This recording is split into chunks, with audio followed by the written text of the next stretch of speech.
Welcome to our deep dive into Richard Bandler's Using Your Brain. You're interested in neuro-linguistic programming, and it seems like you're ready to kind of like take control of your mind. We'll explore the core concepts of NLP, focusing on the practical applications and fascinating insights that Bandler offers. Yeah, it's exciting to delve into this book with you. What really strikes me is how Bandler skillfully combines theory and practice. He doesn't just tell you what NLP is, he gives you a toolkit to actually use it in your daily life. Yeah, and one of the key ideas he presents is that most of us are living life as passengers on a bus, completely unaware of the controls. NLP is about becoming the driver, understanding how our minds work, and making conscious choices about where we want to go. Right, the analogy of the bus driver is so apt because it emphasizes the power we have over our thoughts and feelings and actions. Most people react automatically to situations based on ingrained patterns, but with NLP, you learn to recognize those patterns and interrupt them, choosing a different course. It makes you wonder how much potential is locked away, simply because we're unaware of these mental processes. One of the most intriguing aspects of NLP that Bandler dives into is the concept of submodalities. Could you unpack that for us? Absolutely. Submodalities are the building blocks of our internal representations. They're the specific visual, auditory, and kinesthetic details that make up our memories, thoughts, and even our beliefs. For example, if you think of a happy memory, what do you see? Is it a bright image or a dim one? Is it a large image that fills your field of vision or a small, distant one? These seemingly subtle details can actually have a profound impact on how you feel about that memory. It's like having a control panel for your emotions, but most of us don't even know it exists. Bandler provides an example of a woman haunted by unpleasant memories who discovered that simply adjusting the brightness of those memories in her mind significantly decreased their emotional intensity. I'm curious, have you ever experienced something similar, where consciously shifting a small detail changed your feelings? I have. Yeah. It's amazing how simply adjusting the volume of an internal voice can completely shift a memory's impact. It underscores how much control we actually have over our internal experiences. We're not just passive recipients of information, we actively shape our reality through these submodalities. It's mind-blowing to think we have this ability to fine-tune our emotional responses. It is, and it's something you can actually experiment with right now. Think of a memory and try adjusting just one submodality like the size of the image or the color saturation. Notice what happens to the feeling associated with that memory. It might feel subtle at first, but these small shifts can create significant changes over time. That's such a powerful exercise, and it really highlights how we can start applying NLP principles immediately. Building upon this idea of submodalities, Bandler also explores the concept of points of view in a unique way, right? Yes, he takes it beyond just empathy and understanding another person's perspective. He emphasizes the power of consciously shifting your own perspective in space. It's like mentally stepping outside of your usual viewpoint to gain a fresh perspective. Imagine literally viewing a situation from different locations in a room or even hovering above the entire scene. It sounds almost like a mindfulness technique, encouraging us to detach from the immediacy of our emotions and observe things from a more neutral standpoint. Exactly. He shares an anecdote about a man who used 100 years from now perspective to cope with problems. By picturing himself looking down at Earth from space with time flowing beneath him, his current troubles seemed insignificant. That's a powerful image, and it resonates with the idea that sometimes physically changing our viewpoint can shift our mood. Like when you're feeling stuck and going for a walk in nature helps you see things differently. Absolutely. It's about recognizing the connection between our internal and external worlds. By consciously changing our internal perspective, we can create shifts in our emotions and how we experience the world around us. This brings us to another crucial aspect of NLP mastering emotional control.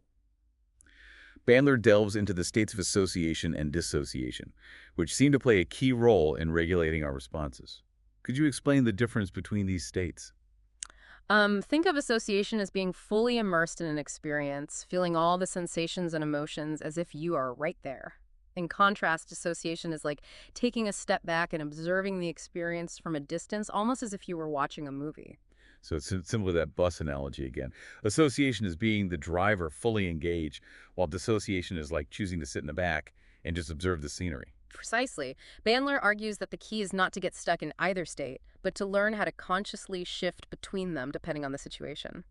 He provides a compelling example of a woman who overcame years of negative emotional baggage.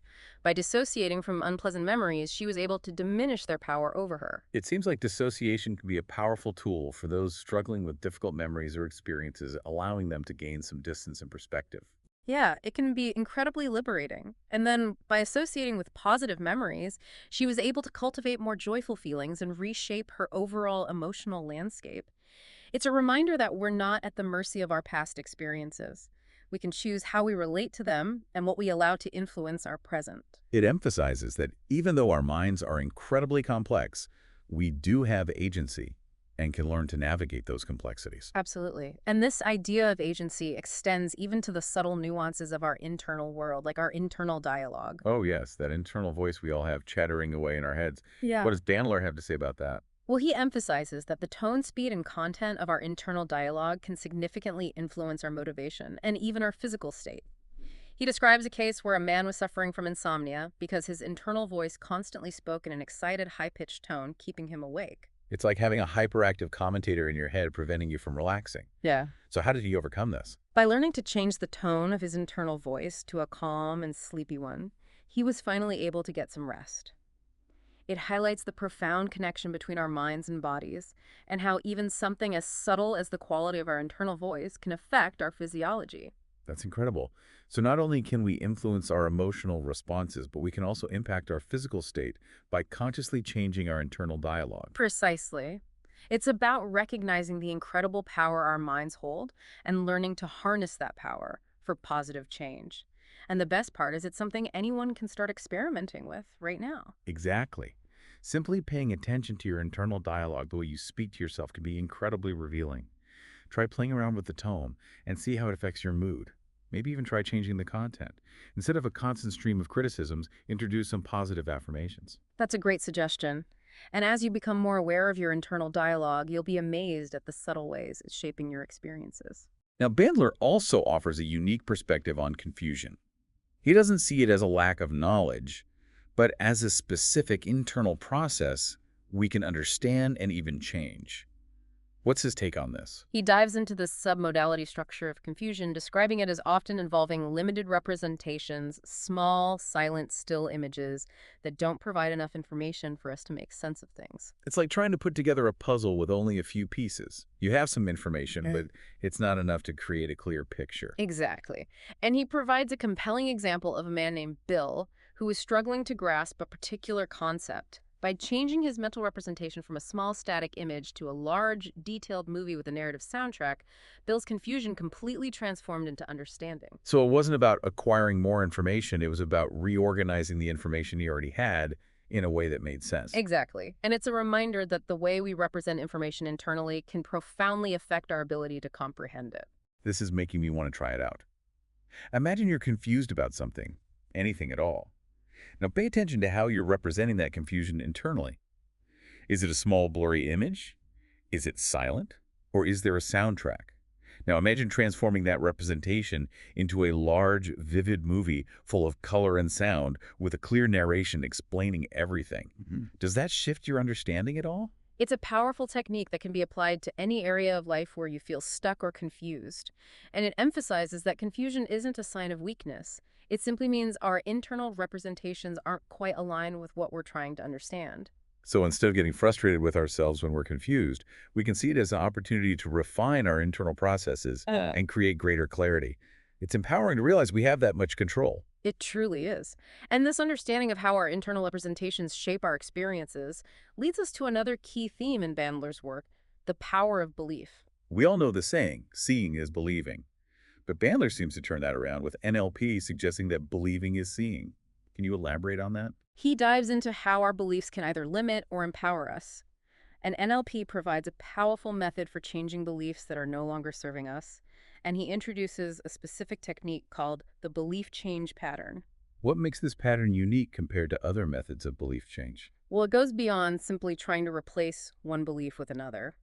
Instead, it uses submodalities to shift the structure of the belief itself, transforming limiting beliefs into empowering ones. So instead of forcing ourselves to believe something new, we're actually changing the way the belief is represented in our minds. Precisely. And it's a multi-step process that involves identifying the specific submodalities that make up the old belief, creating a new belief stated in positive terms and aligned with your values, and then using submodality shifts to weaken the old belief and strengthen the new one. It seems like a very deliberate process, almost like rewiring the neural pathways associated with a particular belief. Yes.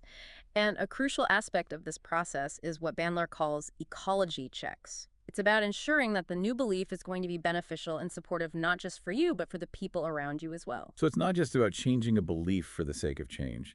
It's about considering the wider impact and making sure it's a positive shift for everyone involved. Exactly. And the examples Bandler provides demonstrate the profound impact this technique can have. He shares stories of people who have used this pattern to change beliefs about their ability to lose weight, their confidence in social situations, and even their sense of self-worth. It's fascinating how something as abstract as a belief can be broken down into these concrete submodality components and then transformed. It truly is. And it highlights the incredible plasticity of our brains, how capable they are of change and adaptation. This leads us to another intriguing technique. Bandler discusses the swish pattern. The swish pattern is all about interrupting unwanted habits and automatic responses. It involves using vivid mental imagery and submodality shifts to create a powerful swish effect that breaks those ingrained patterns. So instead of relying on willpower to fight a bad habit, we're using a sort of mental sleight of hand to reprogram our response. Exactly. And it's not just about visualizing a desired outcome, it's about creating a specific mental sequence that disrupts the old pattern and establishes a new one. Could you walk us through the key steps involved in the swish pattern? Absolutely. First, you identify the trigger for the unwanted habit. Then, you create a vivid image of yourself engaging in a more desirable behavior. Finally, you use submodality shifts to rapidly swish those images, creating a new mental association. It's like replacing a negative thought with a positive one in the blink of an eye. And Bandler emphasizes the importance of speed and repetition in this process, right? It's about creating a rapid-fire mental shift. Exactly. The more quickly and repeatedly you swish those images, the more effectively you'll reprogram that automatic response. So it's almost like training your brain to automatically choose the desired behavior instead of the old habit. Precisely. And the beauty of the swish pattern is that it can be applied to any habit or automatic response you want to change, from procrastinating to negative self-talk. It sounds like a powerful tool for breaking free from those ingrained patterns that hold us back. And Bandler offers a compelling example of how effective this can be, right? He shares a case study of a woman named Amy who was able to dramatically reduce her compulsion to smoke using the swish pattern. Imagine being able to significantly lessen an addiction through this mental technique. That's incredible. It's like rewiring the neural pathways associated with that addiction and redirecting that energy towards a healthier behavior. It's a testament to the amazing capacity our minds have for change and growth, and how NLP can be a powerful catalyst for that transformation. These are just a few of the fascinating techniques and concepts Bandler explores in using your brain. But it's important to remember that NLP is not about manipulation or controlling others. It's about taking responsibility for your own experience and using these tools ethically to create positive change. Absolutely. And it's about recognizing that while NLP can be incredibly powerful, it's ultimately up to each individual to choose how they respond. We can't force anyone to change their beliefs or behaviors. We can only offer them the tools and knowledge to make those changes for themselves. It's like giving someone a map and compass, but they still have to choose where they want to go and how they want to get there. Yeah. And that's where the importance of ethics comes in. Just because you can do something with NLP doesn't mean you should. That's an important point. It's crucial to use these techniques responsibly and with careful consideration for the impact they will have both on ourselves and others. Bandler also stresses the importance of understanding the structure of an experience, not just the content. What does he mean by that? He uses the analogy of a recipe. If you simply follow the ingredients without understanding the principles of cooking, you might end up with a culinary disaster. But if you understand how those ingredients interact and what their purpose is, you can create something truly delicious. So it's not just about memorizing a bunch of techniques, it's about understanding the principles behind them so you can adapt them to different situations. Exactly, and that's what makes NLP so versatile. It's not a one-size-fits-all approach. It's a set of principles and techniques that can be tailored to each individual's needs and goals. So picking up where we left off, let's explore how this whole concept of submodalities can be applied to something as seemingly complex as beliefs. Bandler argues that our beliefs aren't these fixed, unchangeable entities. Instead, they're built upon submodality structures that we can actually, shift and modify. That's a pretty radical concept. Yeah. So instead of trying to fight against a limiting belief, we can actually change the way it's represented in our minds. Precisely. And the belief change pattern he outlines is a really powerful technique for doing just that. It's not about trying to force ourselves to believe something we don't. It's about transforming the structure of the belief itself so that it aligns with our desired outcomes. Okay, could you give us an example of how this might work in practice? Sure. Let's say someone has a limiting belief about public speaking. They might experience this belief as a dark, constricted image accompanied by a shaky, anxious feeling in their body. The belief change pattern involves identifying those specific submodalities and then creating a contrasting representation of a new, empowering belief. So in this case, they might imagine a bright, expansive image of themselves, confidently delivering a speech, feeling calm and assured in their body. It sounds like a powerful visualization exercise, but it's more than just positive thinking, right? Right. It's about deliberately shifting the submodalities to weaken the old belief and strengthen the new one. You might imagine that dark, constricted image gradually shrinking and fading away while the bright, expansive image grows larger and more vibrant. And as you make these submodality shifts, the emotional and physical sensations associated with the belief also change. Exactly. It's like rewiring the neural pathways associated with that belief. And Bandler emphasizes the importance of incorporating what he calls ecology checks throughout this process. Okay, ecology checks, what are those? So it's about ensuring that the new belief is going to be beneficial not only for you, but also for the people around you. So in the case of public speaking, an ecology check might involve considering how this newfound confidence might impact your relationships or work dynamics. Would it lead to assertiveness that could be perceived as aggressive? It's about making sure the change is positive on all levels. So it's not just about blindly adopting a new belief. It's about carefully considering the potential consequences and making sure it's a healthy shift for everyone involved. Exactly. And that's what I appreciate about Bandler's approach. He emphasizes responsibility and ethical considerations throughout the book. NLP is a powerful tool, and it's important to use it with awareness and integrity. Now let's talk about another powerful NLP technique Bandler presents, the Swish Pattern. It's almost like a mental magic trick for breaking unwanted habits and automatic responses. It really is. Think of it like this. You have a habit you want to change, like biting your nails. Yeah. The swish pattern helps you create a mental association between that habit and a more desirable state or behavior. So instead of trying to white-knuckle your way through resisting the urge, you're using this mental sleight of hand to reprogram your response. Precisely. And it's not just about positive thinking or visualization. It's a specific process with steps that involve identifying the trigger for the unwanted habit, creating a vivid image of yourself engaging in a more desirable behavior, and then using submodality shifts to rapidly swish those images, creating a new mental association. So you're essentially interrupting the old pattern and replacing it with a new one. Exactly. And the key is speed and repetition. Bandler stresses the importance of making this mental switch as quickly as possible, almost like a reflex. The more you practice, the more automatic the new response becomes. And this technique has proven to be quite effective, hasn't it? It has. Bandler presents a fascinating case study of a woman named Amy who was able to dramatically reduce her compulsion to smoke using the swish pattern. Wow. It's incredible to think that a mental technique can have such a profound impact on a physical habit. It really highlights the power our minds have to influence our bodies and our behaviors. Now, as we've been diving into these NLP techniques, I'm realizing they all seem to share a common thread. They're about recognizing patterns, interrupting those patterns, and then choosing a different response. You're absolutely right. NLP is about empowering us to become more conscious of our mental processes and to make deliberate choices instead of reacting automatically. It's like becoming the conductor of your own internal symphony, orchestrating your thoughts, feelings, and behaviors in a way that creates harmony and well-being. It's such a powerful shift in perspective. Yeah, And it makes you realize how much potential we have to create the lives we want. it truly does, and it's never too late to start exploring the vast capabilities of your own mind.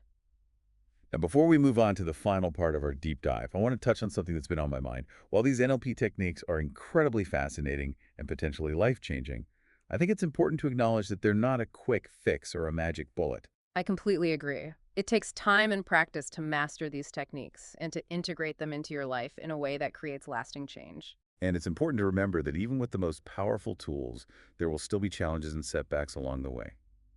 Life is a journey, and NLP is simply a set of tools that can help us navigate that journey with greater awareness and skill. Yeah, it's about becoming more conscious and deliberate in how we approach life's experiences, both the positive and the negative. Exactly. And I think it's important to approach NLP with a sense of curiosity and a willingness to experiment. Yeah.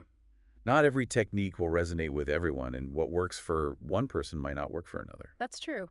It's about finding the techniques that feel most aligned with your own unique needs and goals. And it's about remembering that NLP is a journey of self-discovery, not a destination. It's amazing how exploring NLP can kind of make you view everyday experiences in a whole new light. We've talked about changing beliefs and reprogramming habits, even tackling confusion head on. Like Bandler is giving us this mental toolkit, but the real magic happens when we actually start using it right. Absolutely. And one thing that really resonated with me in using your brain is Bandler's emphasis on the structure of experience, not just the content.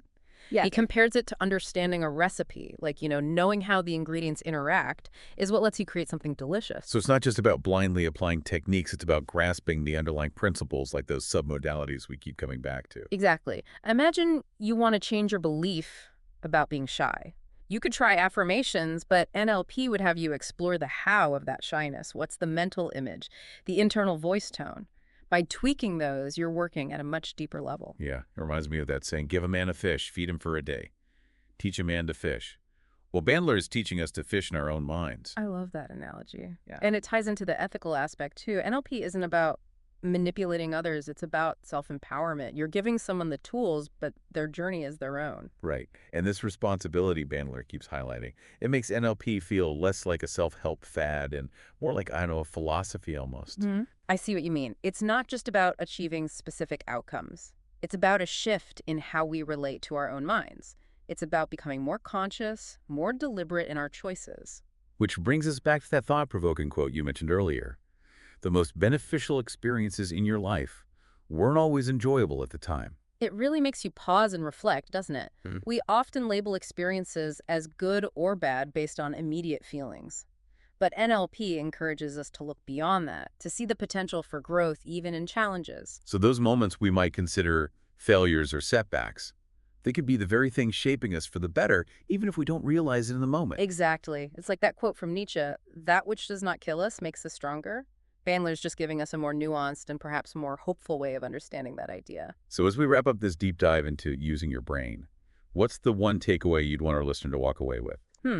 For me, it's the realization that our minds are far more malleable than we often think. NLP provides a framework, a set of tools to tap into that potential.